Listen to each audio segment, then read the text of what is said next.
see the way they hate. And I know better than to listen to the people who are calling us slaves.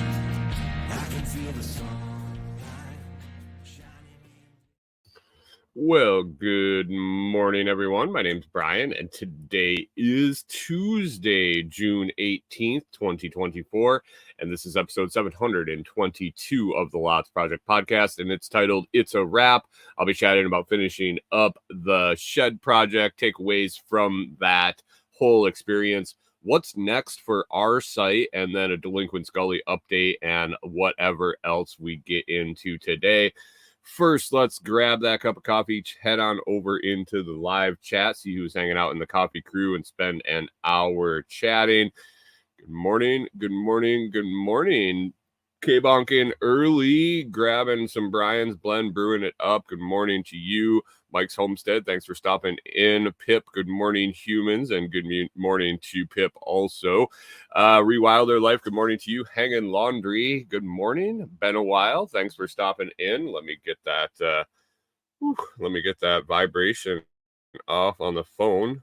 That really vibrates a lot when it's on the table, but let's check over here on the vertical feed. Nobody rolling in quite yet. And then over on Noster, fired up. There we go. Good morning. How's everybody doing today? It's Tuesday.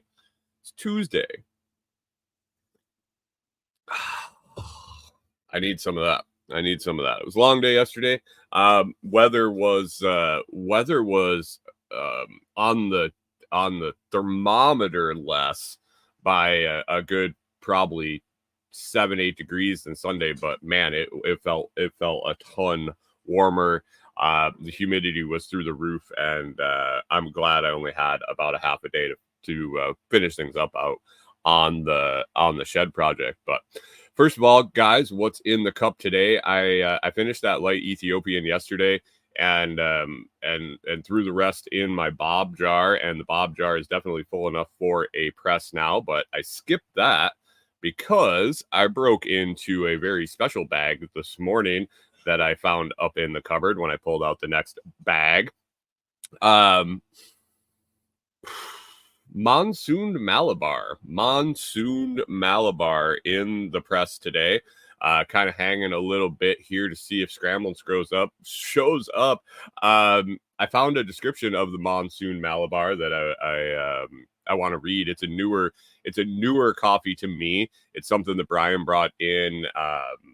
Brian brought in more recently than I've been buying coffee from Brian for quite a while, and then buying coffee for a while. But this is something he brought in the last year or so, I believe. And it ended up being one of the beans that was in the Silver Bullet blend that we sold along with the silver coin, with the 6 pounds and an ounce of silver that we ran with the last silver sale. So the Monsoon Malabar is a coffee out of India. And good morning, Cormac. Thanks for stopping in. How we doing? And Rewilder Life says coffee. I don't know if she meant Cormac or if she's just excited to have some coffee. But the Monsoon Malabar, it's also monsooned, is what I know it as. It's also known as Monsoon Malabar. Is a process applied to coffee beans. They're harvested in India. Coffee seeds are exposed to the monsoon rains and winds for a period of 3 or 4 months, causing the beans to swell and lose the original acidity, resulting in a flavor profile with a practically neutral pH balance. And this stuff it's good. It is definitely good. It's got a different mouthfeel than even the light Ethiopian from yesterday. This is really good stuff. I'm glad I opened this today and broke into it. It is super fresh. Beyond fresh. When I made it in my French press, I couldn't get the top of the French press to stay down in the canister. So this part it was off gassing so much because it's so fresh that it was pushing the lid up until I pressed it down. And so I'm excited. I'm excited for this bag. If this first cup has anything to say about the rest of the bag, it's going to be a good week for sure. So if you guys are interested in picking up some awesome air roasted coffee, check out foodforestfarms.com. Foodforestfarms.com. You can get 10% off using discount code LOTS10 at checkout. That's a one-time use code LOTS10, LOTS10, LOTS10, or LOTS5, LOTS5. If you've already used that, it's a one-time use, that 10%. But you can get 5% off anything at the site all the time, always free shipping. It's definitely worth it, guys. Give it a try. Foodforestfarms.com. While you're there, check out old Sensei Scramblin's free album that he's got up on the site. So thanks for listening, and good morning, Canadian Farmstead. How we doing? You got an ad for Vector cereal. What the hell is Vector cereal? Man, that stuff is good. Can we just sit here and I'm just going to sip on coffee for the next hour? I think that would be more than phenomenal. So what's on the list today? I'm super excited. I think I just needed to talk one more day about the shed. Since it's done. It is done. I finished everything yesterday. Good morning over there in the vertical feed. We got a bunch of names I can't pronounce. Bavik777. Am I black? No, I am not black. I'm white. How's 2024? 2024 is fantastic. Green Gamer, how we doing? Thanks for swinging by and dropping a comment. Appreciate that. In and gone over there on the vertical feed. But anyway, finished the shed, and it felt good. It really did. It was a way longer project than it ever should have been. It was one of those things that I was scrolling through the available the available companies that were running promotions on Amazon, and I saw this shed, and I'm like, I click on it, and it was like $700, $600. I think right now, I just looked it up before the show because I have a link down in the video description, the audio description for the shed I got. It's the 10 by 12. So when you go to the Amazon listing, there's a 10 by 12 and a 10 by 12 with frame floor. The one I installed was the 10 by 12. Cheaper by about exactly $100. $630 for the shed. Now, I was like, I don't think that I didn't think that they were gonna send one. I was like, it wasn't necessarily the price point, but I was just like, I don't know if they'll look at my social media, if they'll look at my kind of, I don't want to say history, my log of products that I've reviewed, things like that, and I didn't know if they would find the value in sending it out, but they did. They agreed to send it out. I got a couple questions here. Canadian Farmstead said wooden platform probably would have saved you a day or two. Yeah. At least a day or two. At least a day or two. I think it would have probably saved more than that, actually. And Hang on Laundry said sliding doors, or do they swing out? They swing out, and they're very solid. I'm excited that they swing out and they don't slide. So Jamie from Off Grid Ping helped me put this up. He has one, a similar shed. He has one that the doors slide. He's helped put together his, and then another one, and the doors slide, and they stick. We've all had those metal sheds with the sliding doors, and the doors are just a nightmare. These swing in and out. They have heavy duty. Like, I think the heaviest duty part of the whole, the heaviest duty part in the whole process, all the parts in the whole thing, I think the most solid parts were the 4 hinges for the doors. Hanging Laundry says, glad they don't slide there. Those are a pain. Yeah, I think we've all experienced that. But yeah, the doors, the doors swing. There's quite a bit of clearance, enough clearance on top and bottom that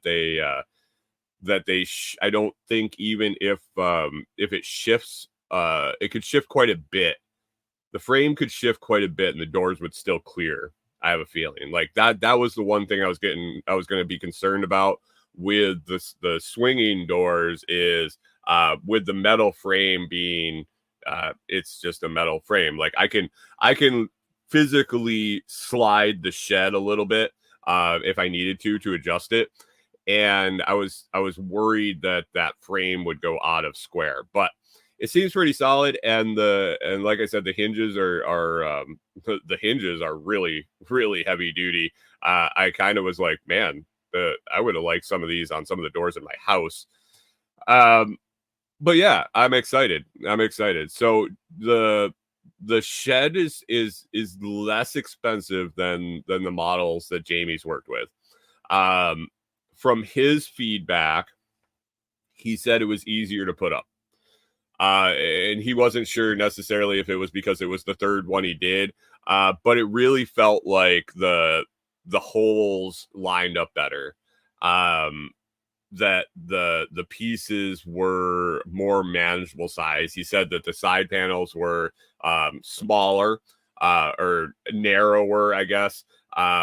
Gave it a little bit more chance to line up properly.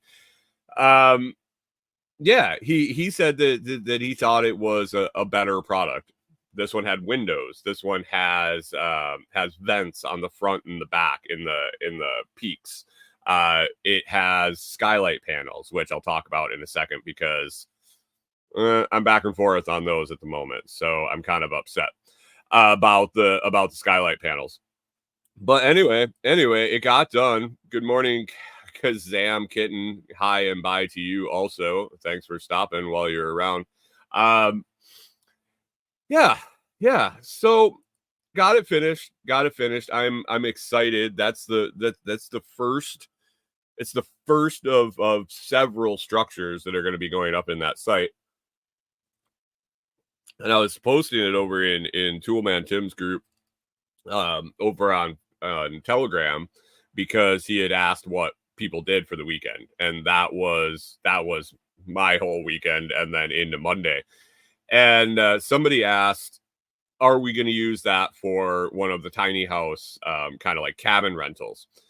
And we're not. That's not the plan for this one. But that being said, I'm pretty sure you could.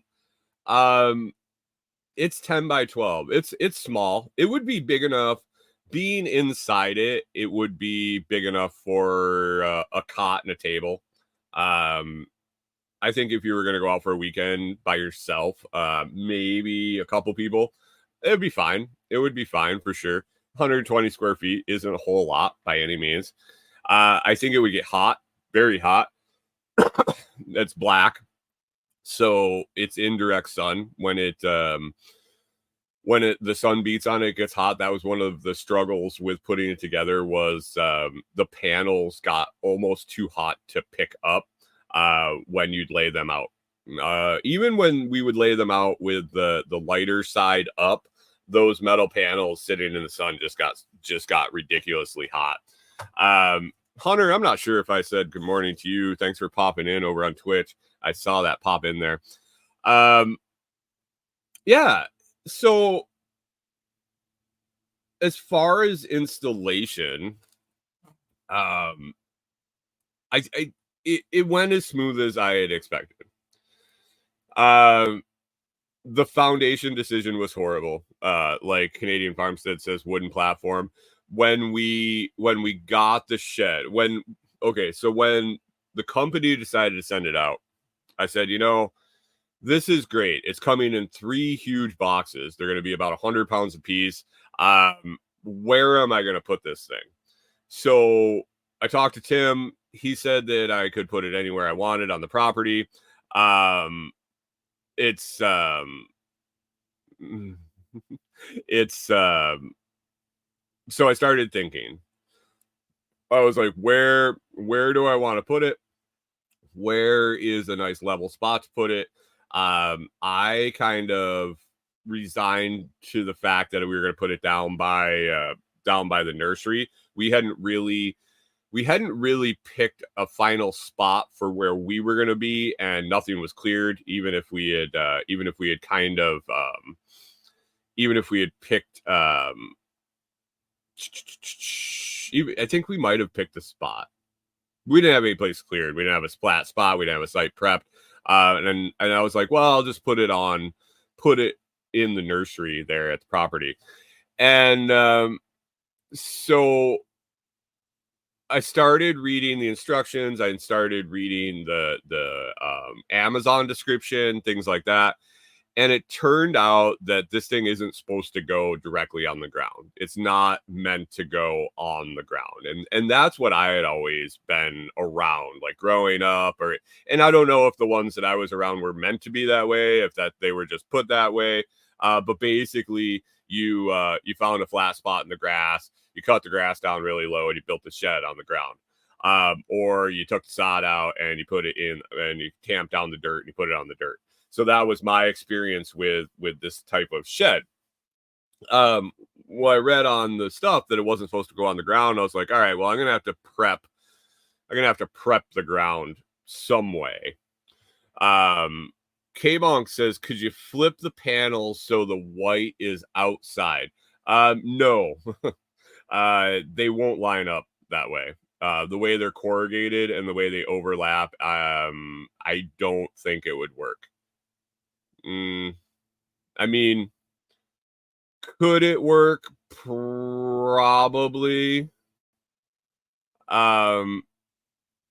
Maybe. I don't know. Rewilder Life says, or insulate it. I did think about the insulation part of it. I don't know if I want to lose the interior space. I suppose you could spray foam it. Does spray foam stick to the metal? I know it sticks to pretty much everything, but does it stick to smooth metal?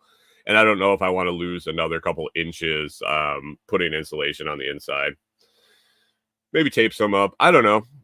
We'll see how it goes. With the vents, it didn't seem so bad inside. It definitely wasn't as bad as touching it.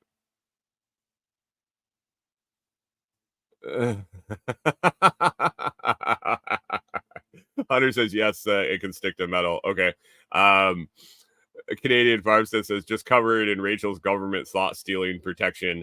If you're not over in the Telegram chat, that he's referring to tinfoil, or space blankets or Reflectix or something. I suppose I could use spray glue and Reflectix. Huh. That's a good idea. I don't know how hot it's really going to get with the vents. I was more referring to the panels themselves. I know I said it'll get hot in there. I don't know how comfortable it'd be to like hang out in there. But I sat in there in the shade just because it was in the shade, and it wasn't horrible.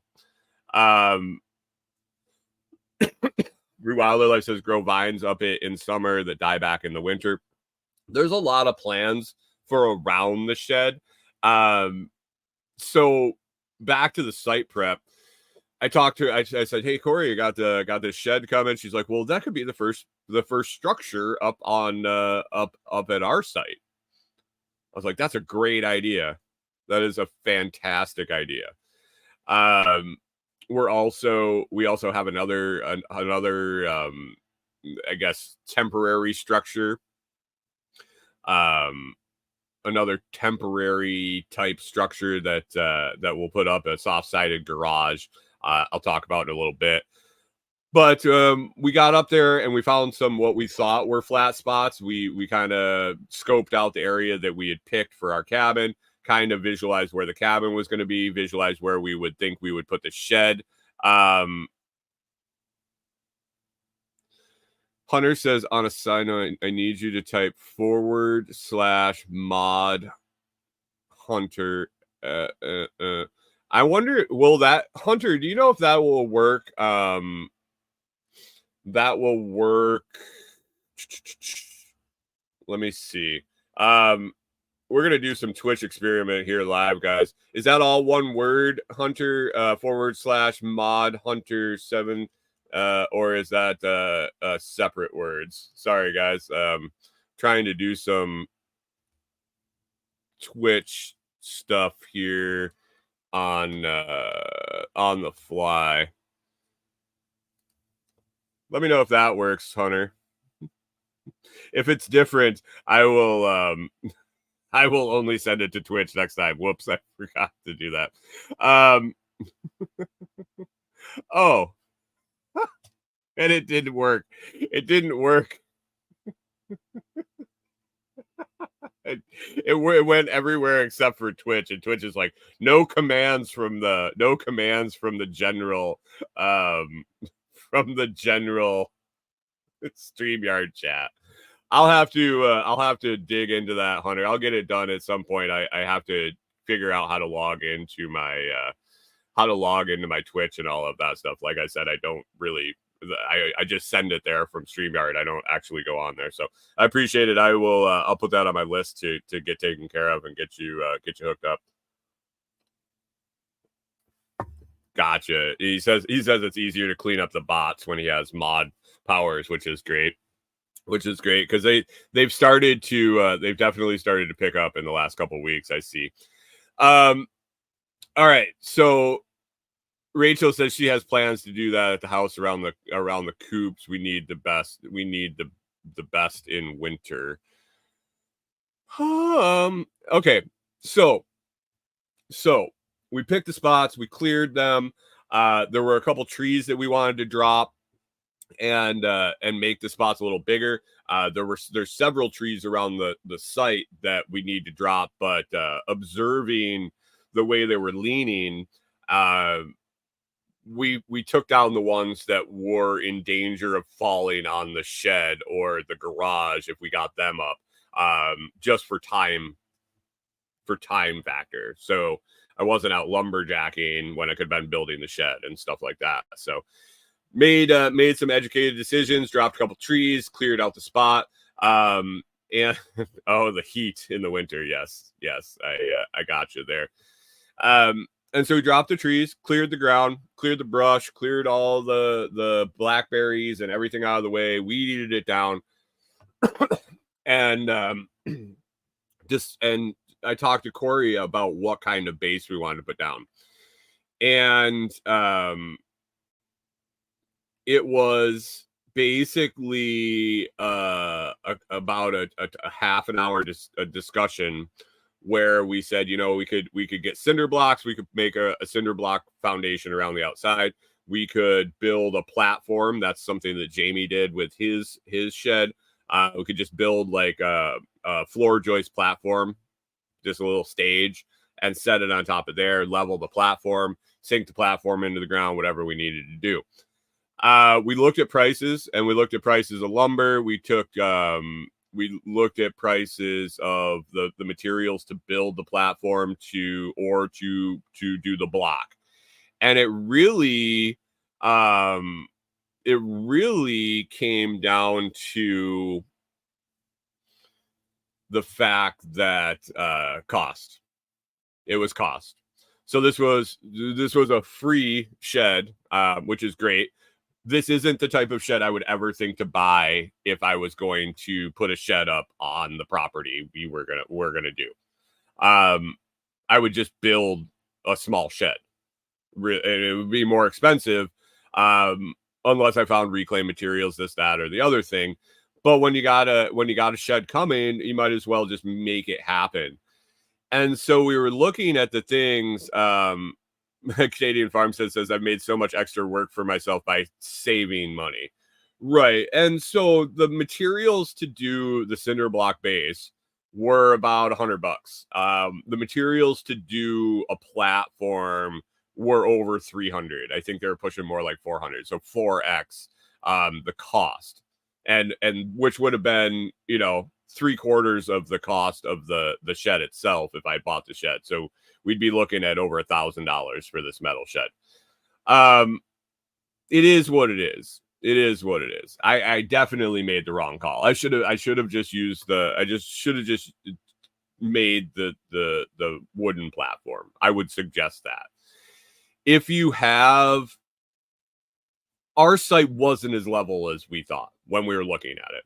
And this really, really solidified this project in a whole. If anything good did come out of it, it reaffirmed the fact that I want to do a pole barn style building for the cabin where I can set the posts and then hang the floor level. Because there's nothing more than there is nothing I hate more than trying to level a site. It just drives me insane. So I went through many iterations of this foundation. After I bought the blocks, I took off that day after we made a half an hour decision, which probably should have taken longer. Jumped in the truck, went down and bought the 40 cinder blocks for the project, took them up to the property, carried them up to the site, which would have been way easier to carry the wooden platform, the material for the wooden platforms. Got that up there and started laying the bricks. And as I was laying them, it ended up being significantly sloped. Like, we had taken the sod out. Corey had helped me take sod out. I finished taking the sod out. I started putting the foundation down, and it was significantly sloped. At that point, I had to figure out what I was going to do, because I had to build probably an 18-inch berm along one side, and then a sloped berm up to it to make the bricks level. Well, is as much clay and as much solid as this soil packs in, that wasn't going to stay put. Like, I knew that. So I had to come up with some way to reinforce the ground. And I had to use so much material to build up the foundation that I had a big hole in the middle. So that was like a day, 2 days worth of work that was just thrown away because I decided to fill it all in. I made a border with some trees we had dropped, and then I started digging a hole. So another byproduct we got out of this shed project, by accident and coincidence, just because I needed material, is we're going to have a pond. We're going to have a little pond, which will be about 10 foot in diameter, about 3 feet deep, hold about 1,700 gallons of water. We're going to use, we'll use some of the rain catch off the roof of the shed for that. We're going to be using rain catch off the shed roof for a tote storage. So we got a lot of surface area there to catch some water now. So I dug a big hole. I filled in the whole area where the foundation was. I made it a big, basically a platform, but out of wood, or out of soil instead of wood. I put borders around it. I packed into the borders. I secured the borders with those logs, and I got it nice and level. I laid the bricks. I got the bricks in the pattern that I'd laid out for the 10 by 12 shed. And I was ready to roll with the project.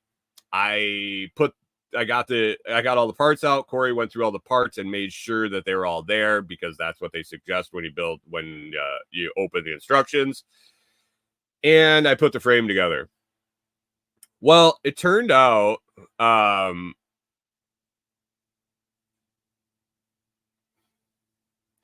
it just turned out that, the frame, the footprint of the cabin wasn't 10 by 12. The footprint of the cabin was actually 11.8 by 9.8. Mona from the Telegram chat, I talked about this the last couple days.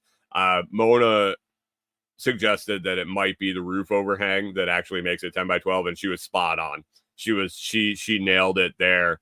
there is a 2-inch overhang on every side, which puts 4 inches on either direction and makes it 10 by 12. So the problem with that was the layout of the bricks, because the bricks were 16 inches by 8 inches by 2 inches deep. It turned out that the way I had laid it out for 10 by 12 to fit didn't work for the smaller size. So I had to spend another day readjusting the floor, which wouldn't have made a bit of difference if I had made a platform. If I had made a platform, it would have just been a little smaller and there would have been a bigger border on the outside and I wouldn't have had to dick around with it. Lesson learned. Going up went smooth. It went smooth. Definitely a 2-person job. I think it would be a 1 day. It would have been a 1 day project with 4 people. I think that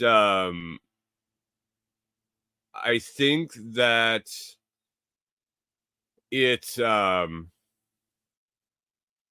would have went very quickly with 4 people. The majority of the steps until you get to the roof are a 2-person job. I think some of them probably would have gone a little smoother with 3. But 2, Jamie and I handled it fine. It's a little slower going. I think if you had 2 teams of 2, you could both work on one side at a time and just mirror each other. I think you get it done in half the time. And then when you needed that extra set, that third set of hands, one person would be able to, one person will be able to come over and help. I think it would have been a 1 day project, 3/4 of a day. Jamie and I were working, it was 95 and humid. B, he had his kids, and I want to respect that and let him get back there. So we worked half days. We got it done it was 2.5 days, 2 days with him. And then I stayed after a little bit, after he took off to be with his kids. I stayed and did some of the stuff that I could do by myself. And then I just finished up yesterday morning by myself. Like I said, the roof turns into kind of a 1-person project, with a ladder. It's nice to have somebody to hand the stuff up to you, but it was totally doable by myself once we had the walls up. And so, yeah, plan 2 days. If you got 2 people, I would say 2 days. One really, really, really long day, 12-ish hours, maybe more, I think, with 2 people, if you have the site prepped and everything. So it wasn't horrible. I did sustain some injuries. always injuries. One of the problems with the shed was the screws and the washers, the plastic washers for the screws. Million screws. I shouldn't say millions, like over 600 screws that we had in this. And they were the little tiny sheet metal screws, super, super tiny.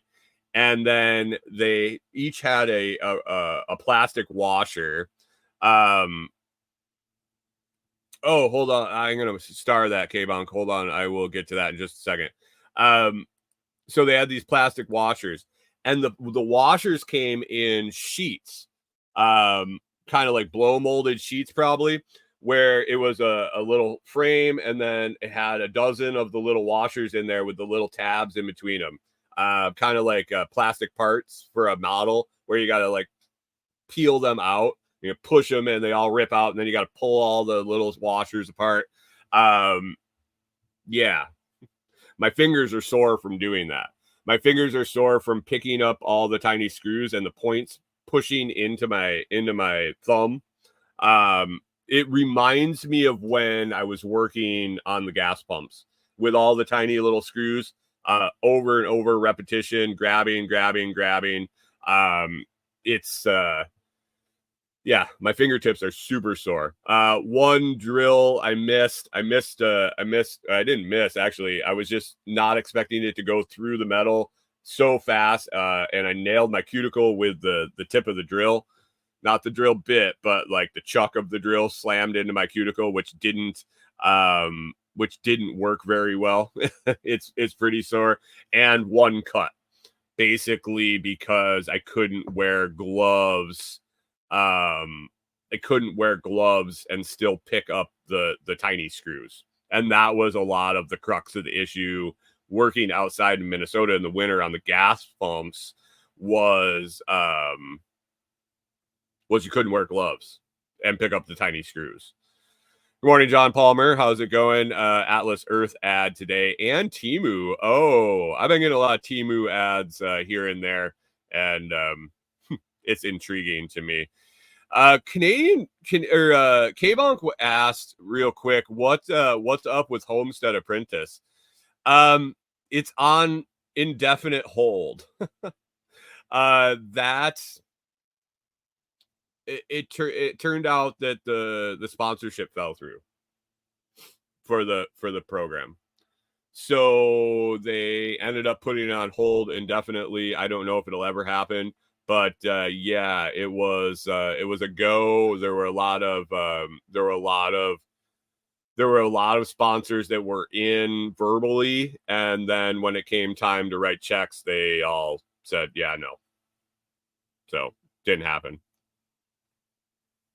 It was going to be a big production. Needed a lot of cash flow. So those are injuries.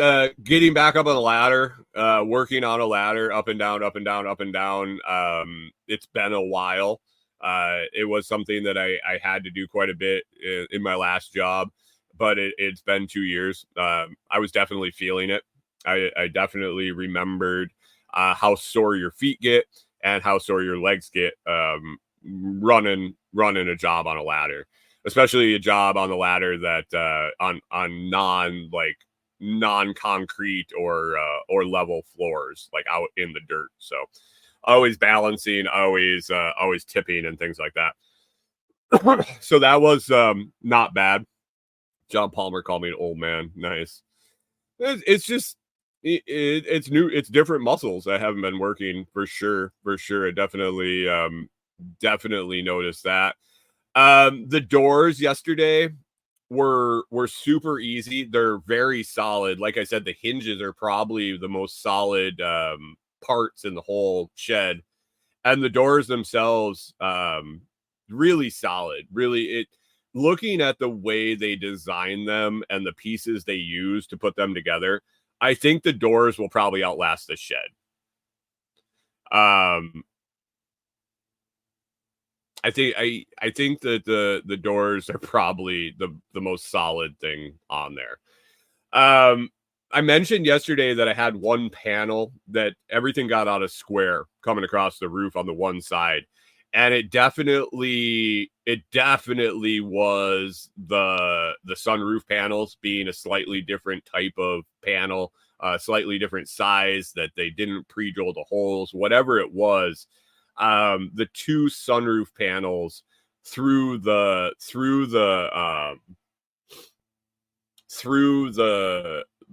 panel slightly out of square, and as it came across the roof over the 12 feet, I lost enough on the top to make it so that the top rows of screws wouldn't hit the frame, so they were just in the air. It would cover enough because there's a rain cap that goes over the peak. It didn't come outside the rain cap, but there was no way to secure it to the middle rail and then also keep the bottom of the panel flush with the one next to it for the trim to go along, because there's a trim edge that goes along the edge, so you suppose so you don't cut your head if you run into the side of the metal. So I went up there yesterday morning. I kind of threw in the towel on Sunday when I was trying to finish this panel. I was looking at it. I was contemplating what to do about it. Did I just want to drill new holes? Could I adjust it somehow? And I was just too hot and exhausted at the end of the day. And so I said, I scrapped it. I said, I'm going to pick it back up in the morning. I went out yesterday morning and really walked through it. And it basically turned out that I could cheat the half. I cheated halfway on both sides. So I put the panel up to where I knew I could grab the last. I get the furthest hole that was off center. I could get it on to where I could get a screw through and it would grab the frame. And I went down to the bottom and I looked and I was probably like a quarter inch off of square or off of flush with the panel next to it. And so I took the trim piece and I held it up and I figured I could get the one side that was still flush through the pre-drilled screw hole on the trim. And if I just made the trim flush and drilled a new hole, I had enough play in the trim left that I could just pull it out, drill a new hole, and secure it so it is clean and it just covers that gap. Not perfect. Some of the other trim, even the trim I wasn't worried about being wrong, there's a little buckling in it, and that just comes with working with metal, I think. If it's not perfect, it's got some ripple in it. Some of the stuff on the top, even with the pre-drilled holes and it lining up perfectly, there's some wave in the roof cap trim. It is what it is. It's a shed in the middle of the woods. Really, like literally the only structure within probably 750 feet at least in any direction is this just a shed sitting in the woods. So it is what it is. I'm satisfied. It's not perfect, but I'm satisfied with the product. I think it's going to last a long time. I think it's going to be fine. But there's just some visual things that if I walk up to it and look at it, it'll probably bug me. They'll bug me, but not enough to tear the thing down and start again for sure. Yeah. So would I do it again up there?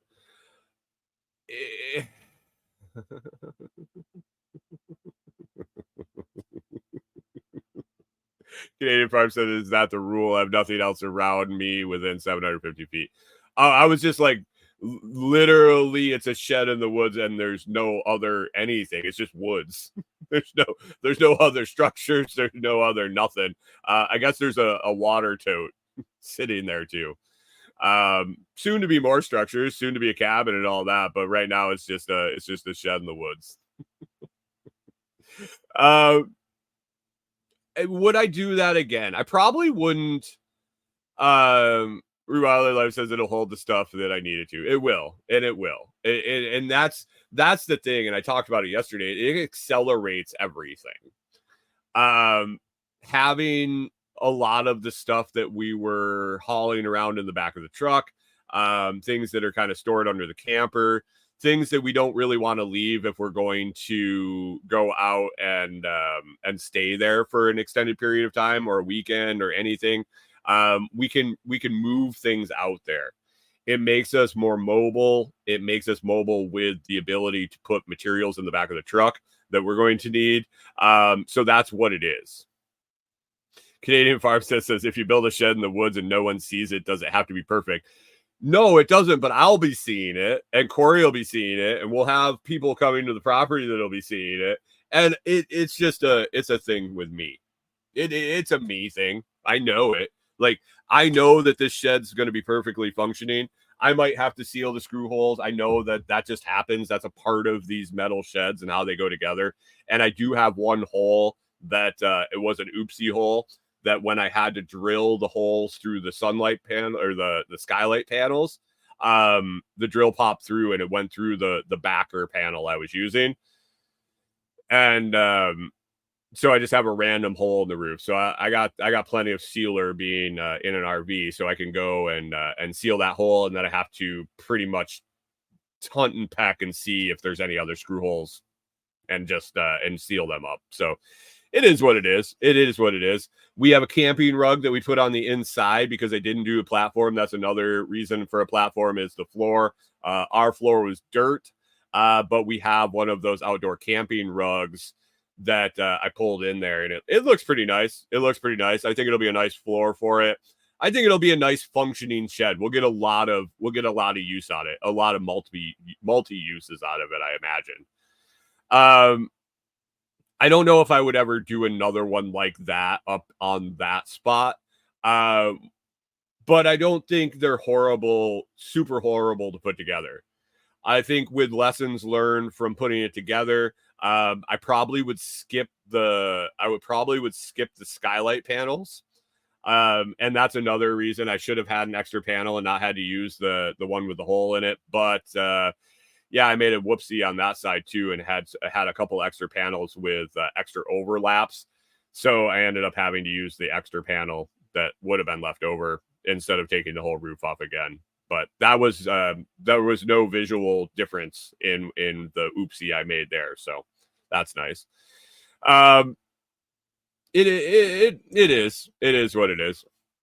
So what's next on our list for our site?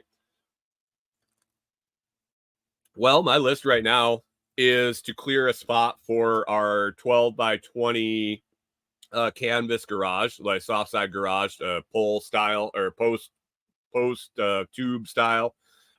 Should be way easier to put up, especially by myself. I've installed, taken down, and moved and put up a bunch of these style. They're pretty straightforward. Canopy style. K-Bong says, are there any parts left over? Actually, there are, because there are optional things. There are optional parts. So yeah, there were some parts left over, and they were kind enough to send like 60 extra screws, washers, and extra bolts and everything, just in case, which is nice because you drop those things and you can't find them for sure. And I'm gonna hold on to them for possible later use. So I need to clear my spot really down to the ground for the soft garage. That's going to be used to store material for our cabin build. As we accumulate it, to keep it out of the weather, we'll be able to bring it up and put it inside the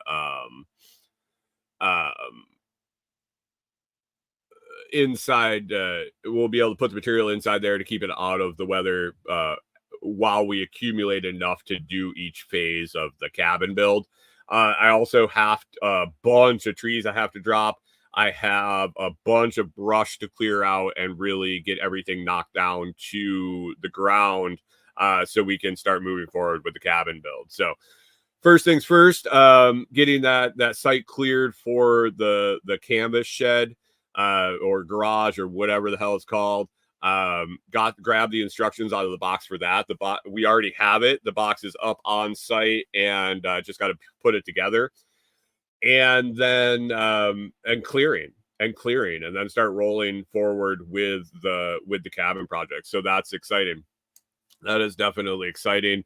And then in that process, be moving our stuff up to the site and getting it in the shed.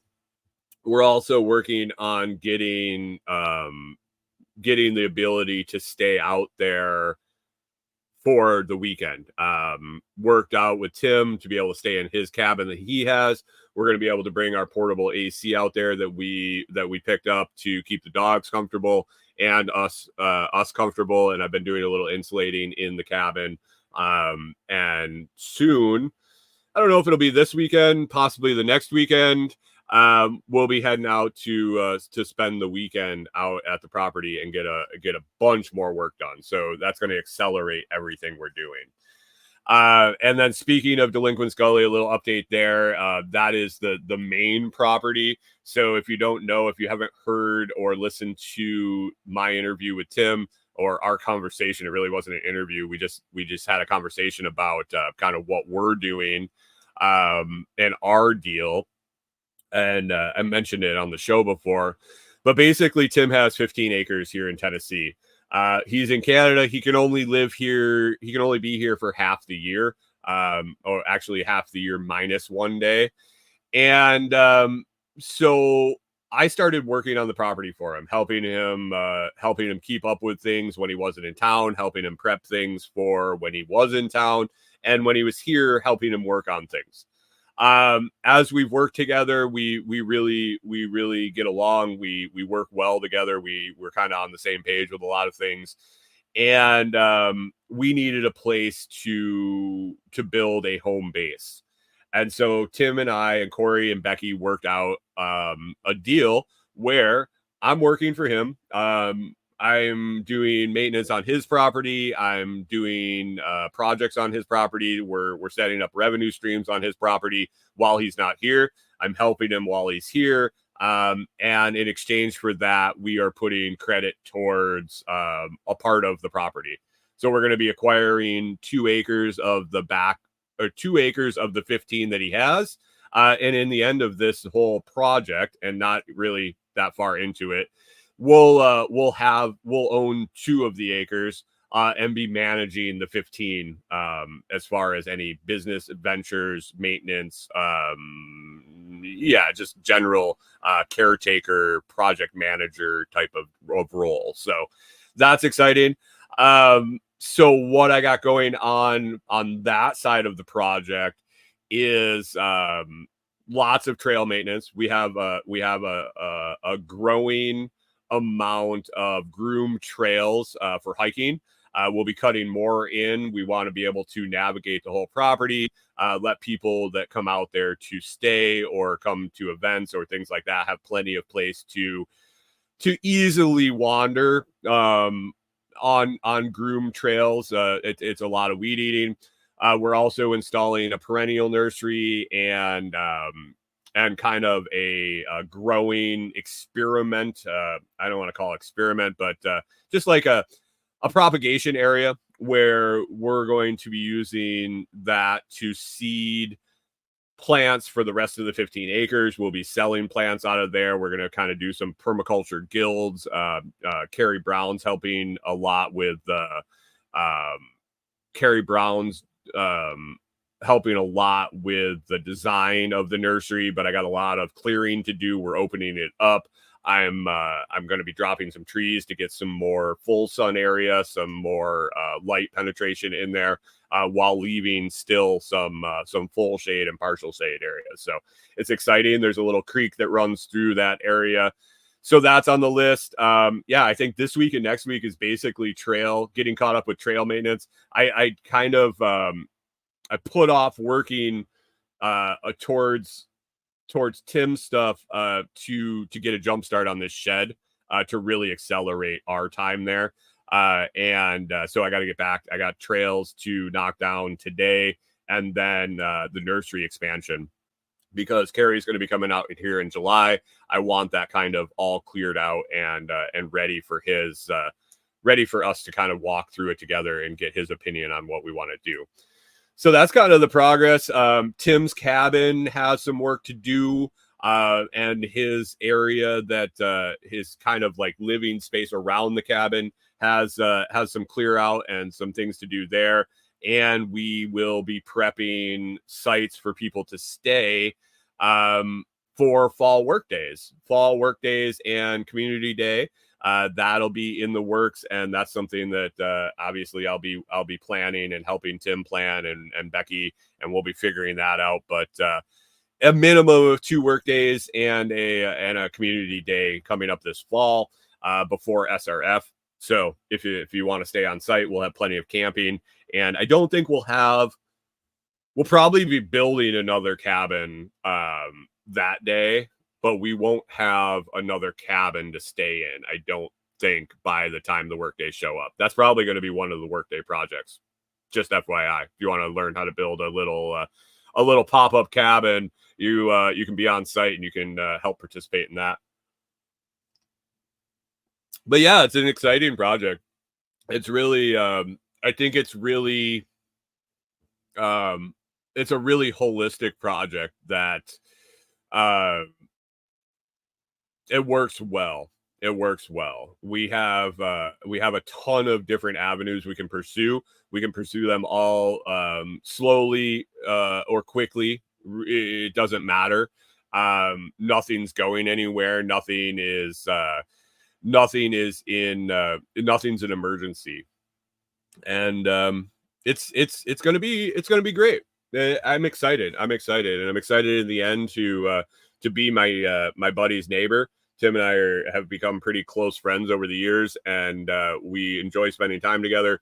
And I think watching over that property and helping him make money on it when he isn't even able to be down here is a win-win for both of us. So hopefully we do this. We set it up, it works, and we go set it up and do it again somewhere else. Long-term goals for the property will be, I think we're really focusing on education.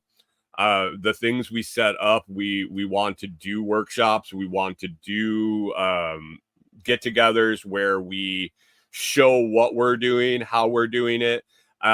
We also have really kicked around the idea of like an off-grid disconnect retreat, maybe retreat and education center, maybe a combination, if and or but, whatever.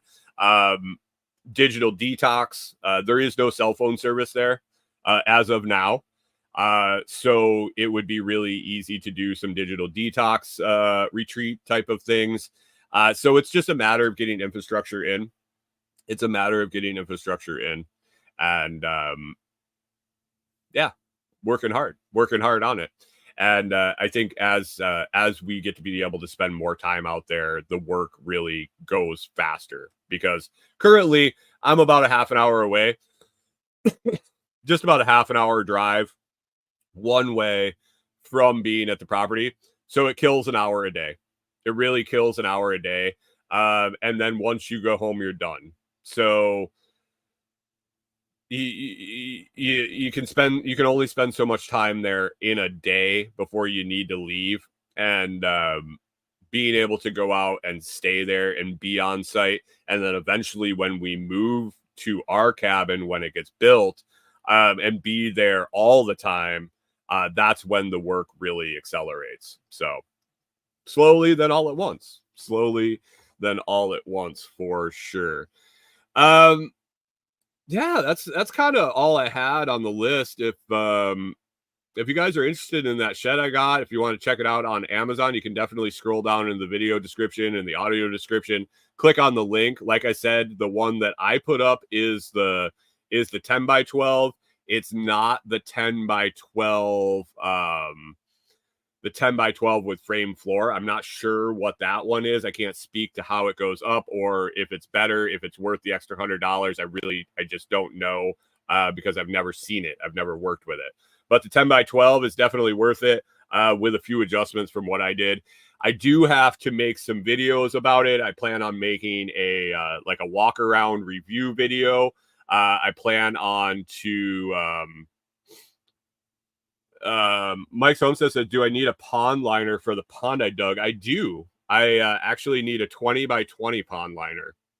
I calculated that out last night. So I was, that's kind of that's not on the next to-do list by any means. And so yeah, I was going to start poking around for those, but calculated it out, and 20 by 20 pond liner is the size that will go into that hole.